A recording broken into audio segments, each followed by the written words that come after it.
ఇప్పుడు బాలయ్య బాబు గారి అఖండ 2 cinema postpone అయింది. సో దీని వెనకాల అసలు కారణం ఏంటి, ఎవరు కారణం ఏంటి, రకరకాలుగా క్వశ్చన్లు వినిపిస్తున్నప్పటికీ సోషల్ మీడియా వేదిక కావచ్చు, అదేవిధంగా ఆఫ్లైన్గా కావచ్చు, ఫ్యాన్స్ అందరూ కూడా చిరంజీవి గారే కారణం అనే విధంగా ఒక నినాదం తీసుకొచ్చారు.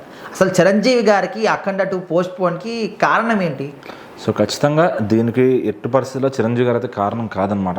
ఫ్యాన్స్ అనేవాళ్ళు కొంతమంది ఫ్రస్ట్రేషన్లో ఉంటారు. సో మాకు తెలుసు, అంటే నాకు తెలిసి నేను పుట్టక ముందు నుంచి కూడా బాలయ్య బాబు గారి అభిమానులకి, చిరంజీవి గారి అభిమానులకి ఒక రైవలరీ ఉంది.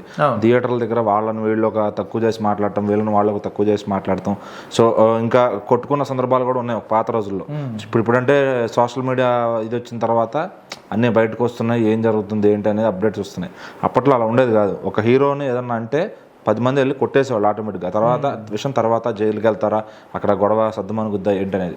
సో ఇప్పుడు ఏంటంటే డిసెంబర్ 4 నైట్ సినిమా వస్తుంది అనుకున్న అభిమానులు థియేటర్లు కాడ 10 గంటలకు సినిమా స్టార్ట్ కాకపోయేసరికి 12 దాకా అక్కడే వేచి ఉండాల్సి వచ్చింది, 1 గంట దాకా అక్కడే. ఆ టైంలో మీడియా వెళ్ళి అడిగి ఏంటి అసలు ఎందుకు ఆగింది అన్నప్పుడు ఫ్యాన్స్ నుంచి ఫ్రస్ట్రేషన్ నుంచి వచ్చిన మాట అది. సో దీనికి కారణము ఆ చిరంజీవి, ఆ దిల్ రాజు, వీళ్ళే మాఫియా చేస్తున్నారు అది ఇది అని చెప్పి నోరు దొరలేరు అనమాట అక్కడ, అంతే.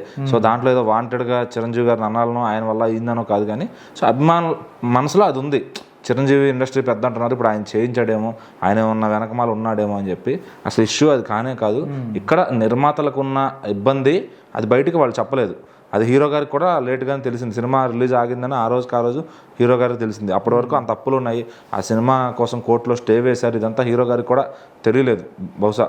సో ఆయన కూడా సినిమాకి వెళ్దామని ప్రిపేర్ అయ్యారంట. ఆ తర్వాత సినిమా ఆగిందని తెలిసింది హీరో గారికి.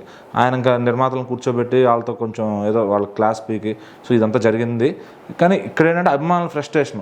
ఎందుకంటే ఇవాళ నైట్ రిలీజ్ అవ్వట్లేదు, రేపు పొద్దున్న రిలీజ్ అవుద్ది. వాళ్ళు ఎంత ఉన్నారంటే మేము 2-3 రోజుల నుంచి వస్తున్నాము థియేటర్కి, దాదాపు 5 రోజుల నుంచి ప్లాన్ చేసుకున్నాము, 3 రోజుల నుంచి తిరుగుతూ ఉన్నాము, తిండి తిప్పలు లేవు, టీలు తాగుతున్నాం, ఆకలి వేస్తే వెళ్ళి టీ బిస్కెట్ తింటున్నాము.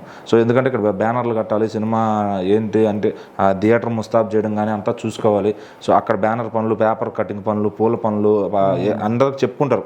వేరే ఎక్కడెక్కడ నుంచి ఏం తేవాలి ఏంటి తెచ్చిపెట్టి అన్ని సమకూర్చుకోవడం. ఎందుకంటే హీరో వస్తున్నాడంటే ఒక దేవుడిలాగా ఆయన అలంకరించుకుని సినిమాలు సెలబ్రేట్ చేసుకోవాలి కాబట్టి. సో వాళ్ళ ఫ్రస్ట్రేషన్ తాలూకు వచ్చిన మాటలు అనమాట ఇవి. సో చిరంజీవి గారు ఏదో బ్యాక్ ఎండ్లో ఉండి అసలు ఆయనకు సంబంధమే లేదు. ఆయన షూటింగ్లో మనశంకర్ ప్రసాద్ షూటింగ్లో ఆయన ఉన్నాడు. సో ఆయన రీసెంట్గా వాళ్ళ అసిస్టెంట్ పాప పుడితే ఆ ఫంక్షన్ కూడా ఆయన వెళ్ళడం జరిగింది. సో ఆయన పనిలో ఆయన ఉన్నాడు. అసలు ఆయనకి సినిమాకి అసలు సంబంధమే లేదు. ఆయన సంక్రాంతి రిలీజ్ ఎయిమింగ్లో ఉండి చాలా ఫాస్ట్గా షూటింగ్ అయితే పూర్తి చేసే పనిలో ఉన్నారనమాట. ఎందుకంటే దానికి కూడా పెద్దగా టైం లేదు. సంక్రాంతికి నెలన్నర కన్నా తక్కువే ఉంది చెప్పాలంటే. సో మరి అట్లా వాళ్ళు ఆ టైంకి రిలీజ్ చేయాలి కాబట్టి ఆయన కష్టపడుతున్నారు. ఇక్కడ బాలకృష్ణ గారు లీడ్ తీసుకుని నా ఫైనాన్సెస్ క్లియర్ చేద్దామని అది చిన్న చిత్తక అప్పు కాదు. ఆ ఫైనాన్షియర్లకి నిర్మాతలకు మధ్య చాలా పెద్ద అప్పు ఉంది. సో అది ఇష్యూ క్లియర్ అయిందని కొంతమంది రాస్తున్నారు, కొంతమంది అవ్వలేదని. సో క్లారిటీగా ఎవరికి అభిమానులకు కూడా తెలియదు అనమాట ఏం జరుగుతుంది ఏంటని. సో వాళ్ళు పాపం పడిగాపులు కాస్తున్నారు థియేటర్ల దగ్గర, సినిమా వస్తుంది రాదు అని చెప్పి. సో మరి ఆ రకంగా చూసుకుంటే ఇంకా వాళ్ళ ఫ్రస్ట్రేషన్ ఏంటంటే దిల్ రాజు గారు ఇక్కడ డిస్ట్రిబ్యూషన్ తీసుకున్నారు. మళ్ళీ ఆయన కూడా అంటున్నారు ఆయన వల్ల ఆగిపోయింది, వీళ్ళంతా బాలయ్య మీద పగబట్టారు. సో బాలయ్య సినిమా రిలీజ్ అవ్వకూడదని ప్లాన్ చేసి కావాలని డబ్బులు పెట్టి మరీ సినిమా ఆపుతున్నారు. సో ఆ ఫ్రస్ట్రేషన్ తాలూకు మాటలు అవి.